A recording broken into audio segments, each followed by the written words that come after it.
வணக்கம் நண்பர்களே. தமிழகத்தின் முதலமைச்சராக இருக்கும் விஜய் தனது நெற்றியில் ஒரு கருப்பு நிற பொட்டு வைத்துள்ளார். அதோடு தனது கையில் சிகப்பு நிறத்தில் ஒரு கயிறும் கட்டியிருக்கிறார். இதை பார்த்து விஜய் கிறிஸ்தவர் என்கிறார்கள். பிறகு ஏன் இவர் இந்துக்களின் வழிமுறைகளை பின்பற்றுகிறார் என்றும் சிலர் கேள்வி எழுப்புகிறார்கள். இப்படியான நிலையில் தற்போது விஜயின் இந்த நெற்றி பொட்டு மற்றும் சிகப்பு கயிறு குறித்த ஒரு ரகசியம் வெளியாகி இருக்கிறது. விஜயை பொறுத்தவரை கிறிஸ்தவராக இருந்தாலும் கூட இந்து கோவில்களுக்கு அடிக்கடி செல்லக்கூடியவர். அவரது தாயார் சோபா சாய்பாபாவின் தீவிர பக்தர். அதனால்தான் அவருக்காக சென்னையில் ஒரு சாய்பாபா கோவில் கட்டி கொடுத்திருக்கிறார் விஜய். அந்த வகையில் ஆன்மீகம் மட்டுமின்றி ஜோதிடத்திலும் அதிகப்படியான நம்பிக்கை கொண்டவர்தான் விஜய். அதனால்தான் ஜோதிடர் ரிக்கி ராதன் பண்டிட் என்பவரை தனது ஆஸ்தான ஜோதிடராக அவர் நியமித்திருக்கிறார். தான் எதிர்கொள்ளும் எந்த ஒரு விஷயமாக இருந்தாலும் அவரிடத்தில் தான் விஜய் ஆலோசனை கேட்பார். தனது ஜாதக கட்டங்கள் படி எப்போது என்ன செய்ய வேண்டும் என்று அவர் சொல்கிறாரோ அதை தான் அவ்வப்போது விஜய் செய்கிறார். அவர் கொடுத்த ஆலோசனைப்படிதான் தனது நெற்றியில் அரகஜா திலகம் என்கிற கருப்பு நிற பொட்டை தொடர்ந்து வைத்திருக்கிறார் விஜய். குறிப்பாக ஜோதிட ஆன்மீகத்தை நம்பக்கூடிய மனிதர்கள் தங்களின் வெற்றிக்காக இந்த அரகஜா திலகத்தை நெற்றியில் வைத்துக் கொள்வார்கள். அந்த அரகஜா திலகமானது தெய்வீக மூலிகைகளால் தயாரிக்கப்பட்டதாம். இதை யார் ஒரு நெற்றியில் வைத்துக் கொண்டாலும் அவர்களுக்கு அபூர்வ சக்தி கிடைக்கும் என்று கூறுகிறார்கள். இதை யார் பயன்படுத்தினாலும் அவர்கள் வாழ்க்கையில் வெற்றியும் பல்வேறு மாற்றங்களும் நிகழ்ந்து கொண்டே இருக்கும் என்று கூறுகிறார்கள்.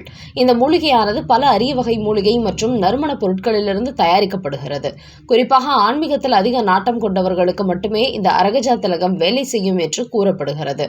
அதனால்தான் இந்த நெற்றி திலகத்தை விஜய் ஒவ்வொரு நாளும் வைத்துக் கொள்வதாகவும் கூறப்படுகிறது. அதோடு அவரது கையில் கட்டி இருக்கும் சிவப்பு நிற கயிறு பல கோவில்களில் சிறப்பு பூஜை செய்து கட்டப்பட்டுள்ளது. குறிப்பாக 2026 சட்டமன்ற தேர்தலில் வாக்குப்பதிவு நடந்து முடிந்ததும் திருச்செந்தூர் ஷிரடி சாய்பாபா கோவிலுக்கு சென்று தரிசனம் செய்ததோடு சில சிறப்பு பூஜைகளில் ஈடுபட்டார் விஜய். அதோடு தேர்தலுக்கு முன்பு விஜயின் நெற்றியில் குங்கும பொட்டுதான் அதிகமாக வைத்திருந்தார். ஆனால் தேர்தலுக்கு பிறகு தன்னுடைய வெற்றியை தக்க வைப்பதற்காகத்தான் இந்த அரகஜா வெற்றி திலகத்தை அவர் வைத்து வருவதாகவும் கூறப்படுகிறது. குறிப்பாக விஜயை பொறுத்தவரை ஜோதிடத்தில் அளவற்ற நம்பிக்கை கொண்டவர் என்பதனால் இப்போது ஒவ்வொரு நாளும் கூட அவர் எந்த நேரத்தில் வீட்டிலிருந்து வெளியே கிளம்ப வேண்டும், எப்போது என்ன பேச வேண்டும், எப்போது எப்படிப்பட்ட முடிவுகளை எடுக்க வேண்டும் என்பதெல்லாம் ஜோதிடர் குறித்து கொடுக்கும் நேரங்களில் தான் அவர் செயல்படுத்தி வருகிறார். இந்த நிலையில் அந்த அளவிற்கு வெற்றி மேல் வெற்றி பெற வேண்டும் என்பதோடு தான் பெற்ற வெற்றியை தக்க வைத்துக் கொள்ள வேண்டும் என்பதற்கான முயற்சிகளில் விஜய் ஈடுபட்டு வருகிறார். அதனால் அவரது நெற்றியில் இருக்கும் இந்த கருப்பு நிற பொட்டு அவரது வெற்றி ரகசியமாக இருப்பதாகவும் தமிழக வெற்றிக் கழக வட்டாரங்களில் சிலர் கூறுகிறார்கள்.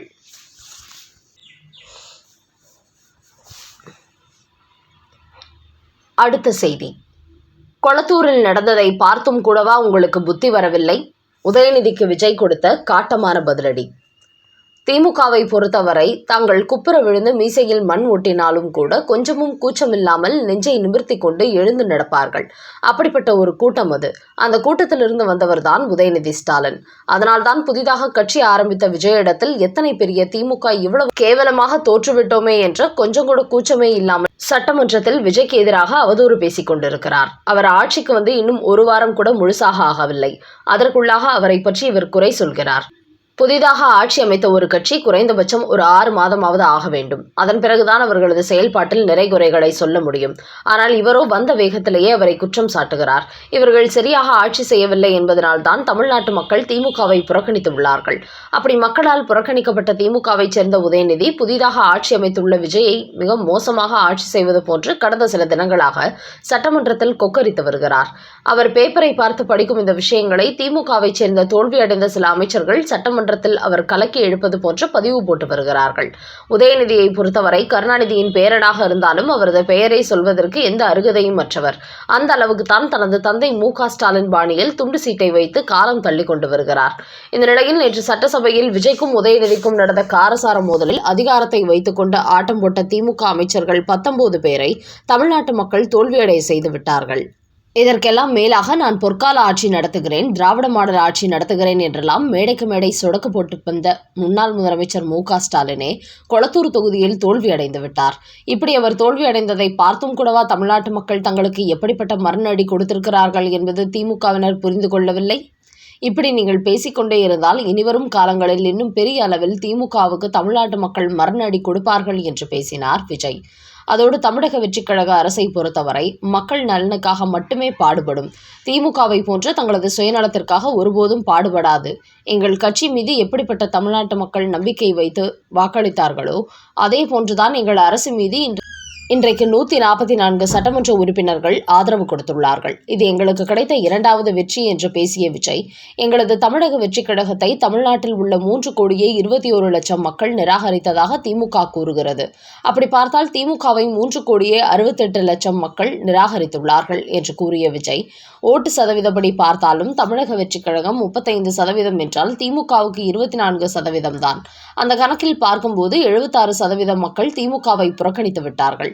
அந்த அளவுக்கு இந்த கட்சியை அரசியலை விட்டே விரட்டியடிக்க வேண்டும் என்று தமிழ்நாட்டு மக்கள் முடிவெடுத்து விட்டார்கள். அடுத்தடுத்து வரப்போகிற தேர்தலில் தமிழக அரசியலில் திமுக என்கிற ஒரு கட்சியே இல்லாத நிலைதான் ஏற்படும்.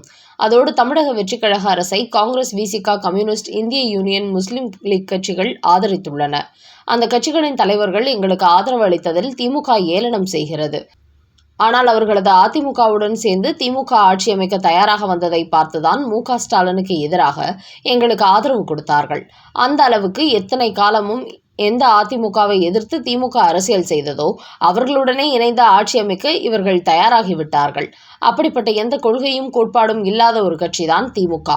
இப்படி ஒரு மோசமான அரசியல் செய்யும் திராவிட முன்னேற்றக் கழகம் தமிழக வெற்றிக் கழகத்தை விமர்சிப்பதற்கு 1% கூட அருகதை கிடையாது என்று உதயநிதியை விளாசி தள்ளியுள்ளார் முதலமைச்சர் விஜய். அடுத்த செய்தி, நீட் தேர்வை ரத்து செய்ய வேண்டும், மத்திய அரசுக்கு விஜய் கடிதம். நீட் தேர்வு விவகாரத்தில் திமுகவை போலவே விஜயும் செயல்பட்டுக் கொண்டிருக்கிறார். அவரும் மத்திய அரசு நீட் தேர்வை ரத்து செய்ய வேண்டும் என்று ஒரு கடிதம் எழுதியுள்ளார்.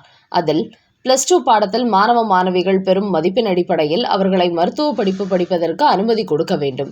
நீட் தேர்வு என்பதை முற்றிலுமாக ரத்து செய்ய வேண்டும் என்று குறிப்பிட்டுள்ள விஜய், கடந்த 3ஆம் தேதி நடைபெற்ற நீட் தேர்வின் வினாத்தாள் கசிந்து விட்டதாக சொல்லி தேர்வு ரத்து செய்திருப்பது மாணவ மாணவிகளுக்கு மிகப்பெரிய அதிர்ச்சியை கொடுத்திருக்கிறது.